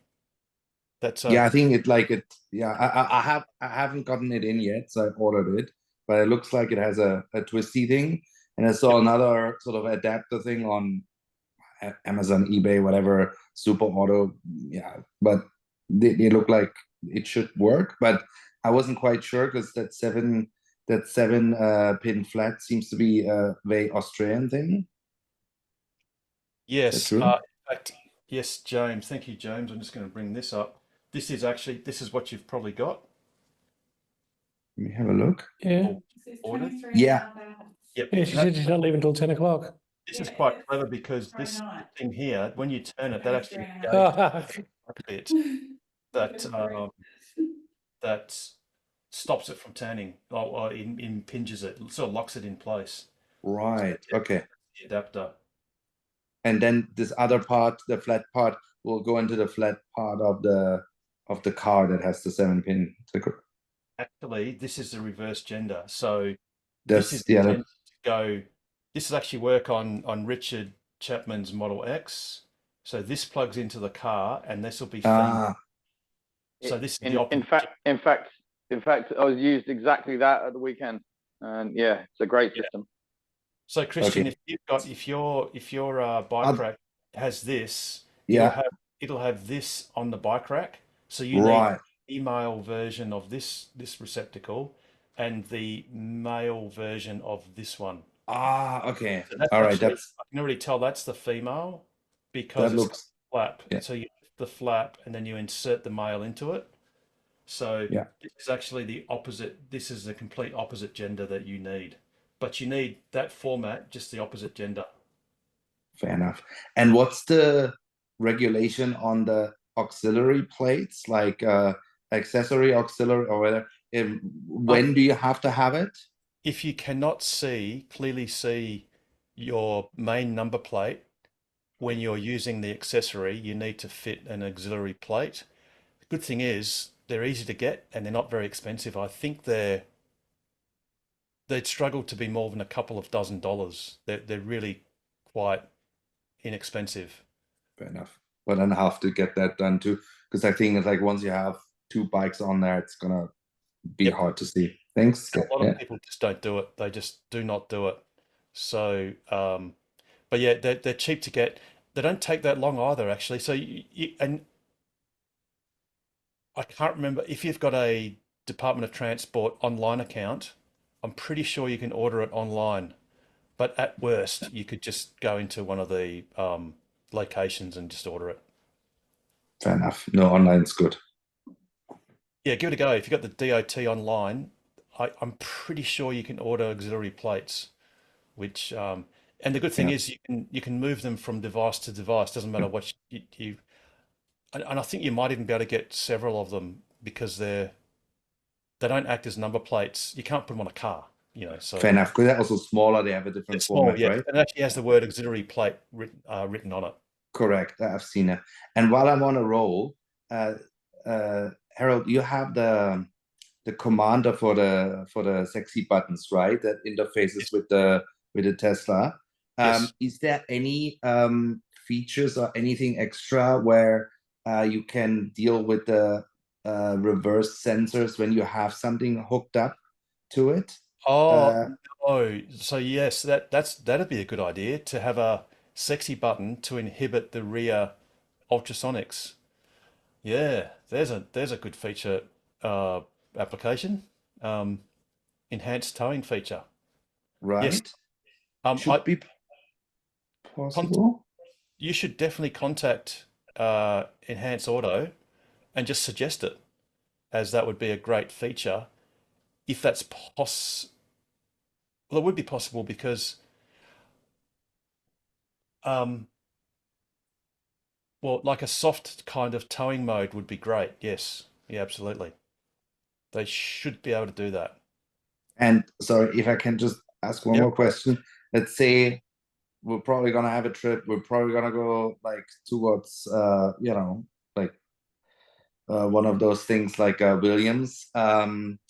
There, because you then have a bit of a distance to the back and the cables are rather short, you have to do some similar to when you have a trailer on, right? You have to do some weird parking maneuver to charge up when that. So, or I just go straight to Kojonup. You should need to, Christian. There should be plenty of room, particularly at Williams. If you just got bike racks, you should be able to. Even though it's gonna be like about a good, I think it's hard to know. Maybe almost a meter, or like maybe maybe not quite. That will still be fine. If for some reason that doesn't work, then you can just park side on. I did that with a trailer once. I just parked side on. Okay. Yeah. Oh, look at this. You can see in the image there are two idiots with rather large trailers, and Rob in this guy we'll call Rob. He so you can do this, Christian. You can drive forwards past, and then the actual stall is just here, and you can plug in that way, and you have your bikes just poking out the back, and that way that's the right hand stall. You're not impinging on anyone else. Whereas this idiot, who I'll call yours truly, basically blocking the left hand stall for the duration of charging because no one could get in there. But you could certainly, if you want to go forwards, you can certainly do that on the right-hand stall at Williams if you want to. That's a good suggestion. And the other idiots went to the WEV network at Williams, which is drive-through. So it takes that problem away. Yeah, that's good. Have we got any photos of that? Might not be on PlugShare. Let's have a little look. Yeah, that one's great, but that's just one, right? So. Oh yeah, no. In fact, well, the same two. idiot. There's a few idiots. There's that same guy we'll call Rob who went there, and this is someone we'll call Sarah, who took someone we'll call Shane's caravan, and they'll both put it on an Atto. Nice. Pro tip too is for Teslas, that is a great idea to actually charge on the wrong side of the island, because that way you're not interfering with the other car, and the thing does stretch quite easily, the cable. So that's a great little pro tip. Wow. At Williams at the WAV network. But yes, Chris, you could absolutely, if you want to charge at Williams, if you want to go to the Woolshed to have a cup of coffee or something or whatever on the way, or you could just bash it straight to Kojonup. We will probably go this end of this year to Esperance again. We did that last year. That was amazing. And so we went over Lake Grace. So Williams would be better because then it's more direct. Yes. And the thing too is, if you're planning to go to Esperance, Ravensthorpe. It's not so bad. You can go from Williams or Kojonup to Jerramungup, and then Ravensthorpe. That's true. And then Esperance. Or what you can do, and in fact the distance is almost the same, is you can go to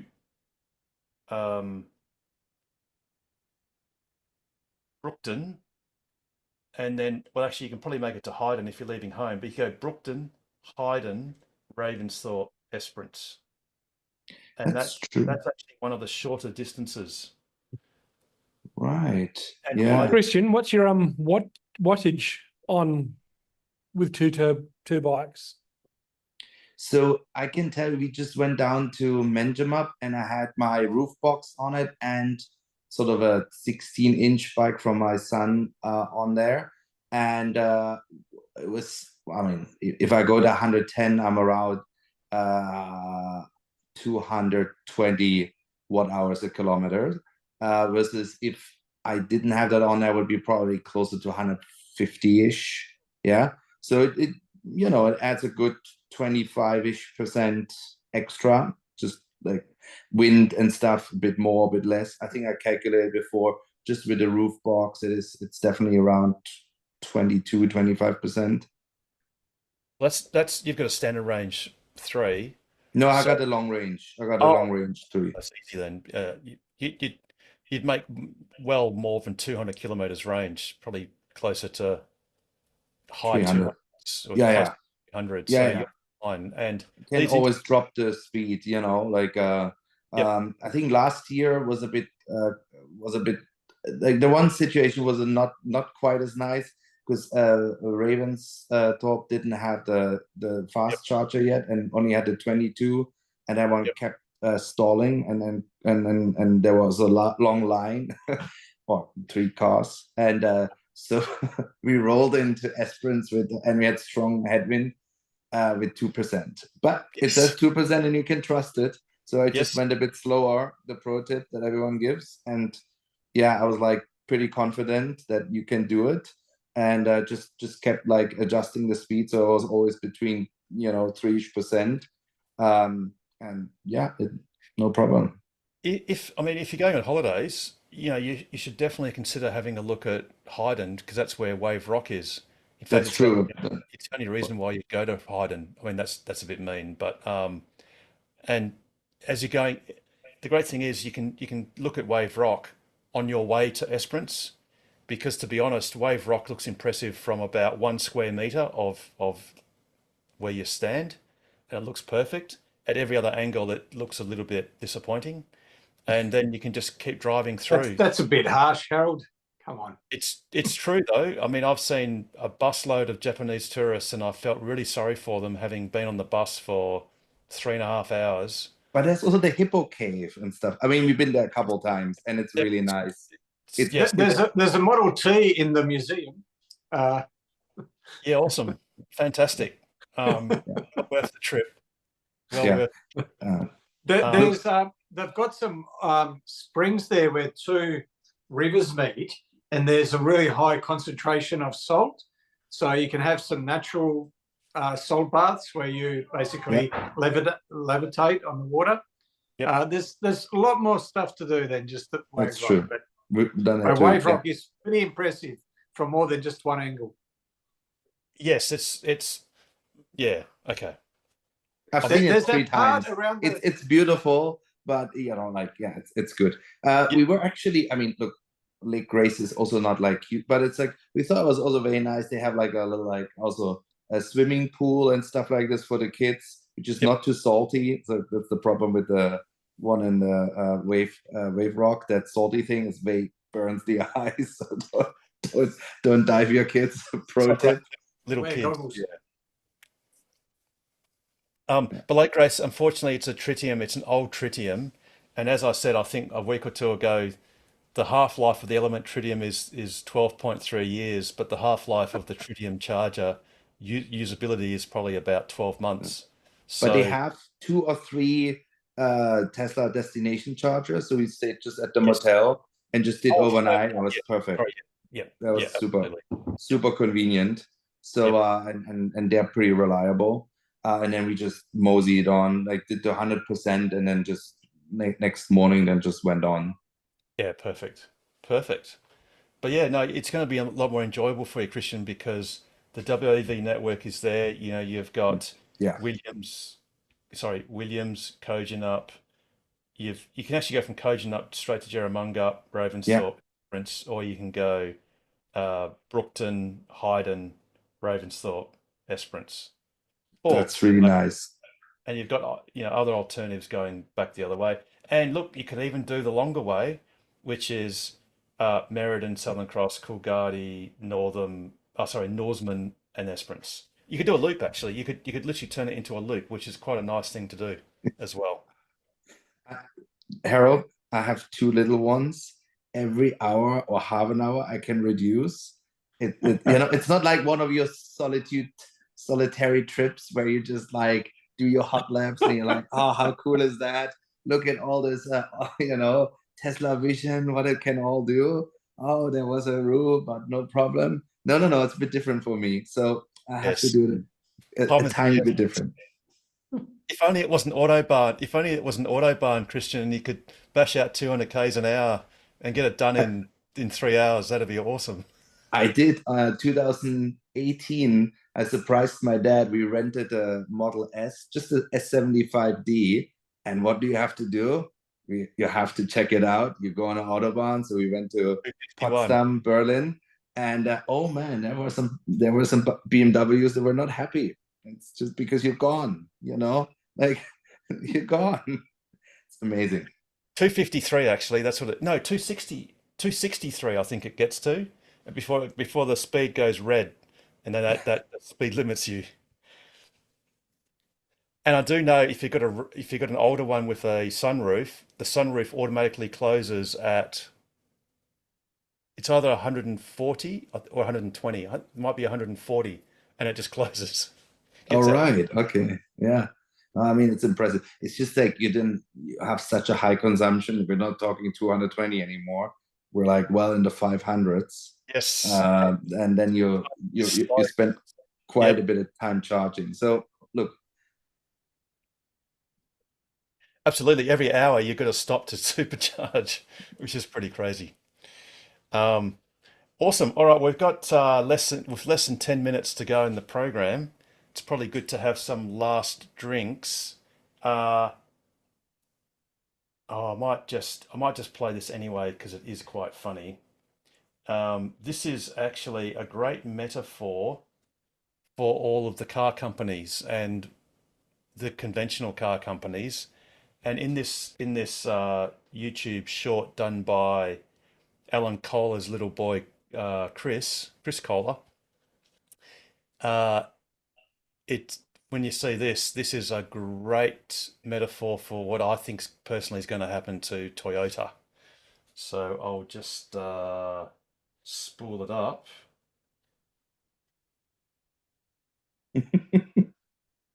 Guys, I've invented this camera that doesn't need any film. Steve, what the why did you do that? What? Oh, because we sell most of the world's film.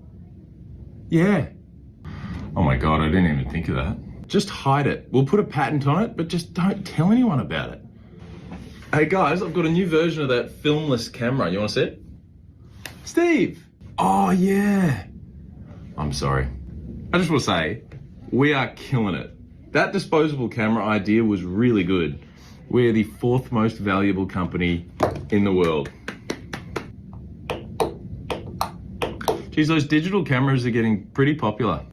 You know, shut up, Steve. Tried to tell you. We should probably file for bankruptcy, hey? That was a good run. So, Toyota, if you're listening, that's probably going to be you. You came out with the Prius, you went hybrid, which is a good start. You were sort of transitioning, and then you went, hey, let's just shut this down and not go any further and pretend it's not happening. Anyway, maybe one more mundane question from me. Yes. You know, when now you're driving and navigating, and there is that little S curve because I like to face north. It keeps moving. It doesn't stay. How can I save it? The direction that I'm driving. Oh, because it always goes to the direction of the car. Does it always change to the, I thought if you did the north up position it keeps it at that angle. Well, it used to be, but since the last update, everything has changed. To be honest, I always do the car going forwards direction. So the map's around depending on which way you're going. So I haven't tried it, Carmen. Has anyone else noticed that? So what you're saying is no matter what you choose, you want to choose it so that north is always up. Yes. And the car sort of goes, if you're going south, the arrow will be going. So you have to push it, and then it turns, and then I forget about it, and 15 minutes later it's changed. Yeah, or whatever reason. It does it by itself. We might have to take that one on notice. I think if you do the whole map view, you know where you've got yes, you got that S symbol. Sorry, yes, that reset to the closer in direction. So the S, that little S, that is the whole journey view. Yeah, that one. No, that's always done that, Carmen. That never persists for longer than a number of seconds, and then we'll go back to either the north up or the. I used to keep it set. Yeah, right. And then I always looked north the way I was driving. Didn't have to read the street names and whatnot. But lately it's changed, and I think it was in navigation. I'll have a look at the car on settings, see if it says anything. Isn't it called online routing? No.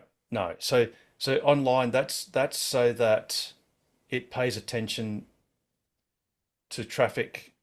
So online means when there's internet, when the car has internet, which it ordinarily always should have, generally, it means that it'll do the routing according to external maps. and it'll look up locations according to the internet. So it'll go to the internet to find that out. It uses TomTom, uses Google as the map, displays the map, but it uses TomTom as the actual service. So what happens is if the car works out that there is a faster route, yes, it changes.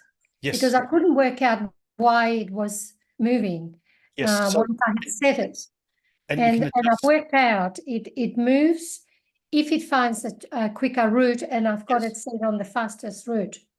Yes, and you can actually change. So one setting I do, which sometimes can drive you crazy, is I say if it finds a better route that will save me at least 1 minute, then I say do it.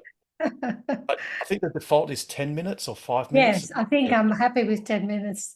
Yeah, cool. That's each to their own. And you can, if that becomes annoying, you can just set it 15 minutes or something. Yeah, oh, I'll have to play with it because, and the other thing I need to set, which I hadn't had set, is I wanted to warn me where there is a camera. I want the chime. And yes, that's a setting in under, I think, safety, autopilot. Might be autopilot or safety. The thing is, Carmen, it only ever shows you the old fixed camera locations. It never shows the temporary locations or any that are new. So unfortunately, it's only stuff that you'd probably remember or know about anyway. So not a car parked on the side of the road with a camera in the back. No, never. So for that, you would have to use something like Waze, which is off device. That's on your mobile. And the only way to really hear that properly is, well, you do that anyway. If you stream music or the radio through your phone. Yeah, I do. Bluetooth, then you'll hear the notifications from Waze that tells you speed camera ahead or whatever. Oh, okay. Or other things, you know, debris on the road, stuff like that. Oh, okay. But you have to do it through the phone, not through the car. At the moment, Tesla, I've got all the settings on the car. Yeah. There is talk with 2.5 minutes to go. There is talk of Tesla opening up like basically an app store so that external developers can develop apps for Tesla's touchscreen. And I bet, you know, Waze will be a super hot. There'll be a demand for something like that. But there's no sign of it yet. But it probably will come.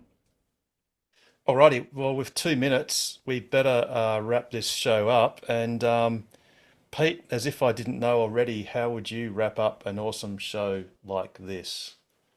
As always, stay safe, stay sustainable, and stay ahead of the curve.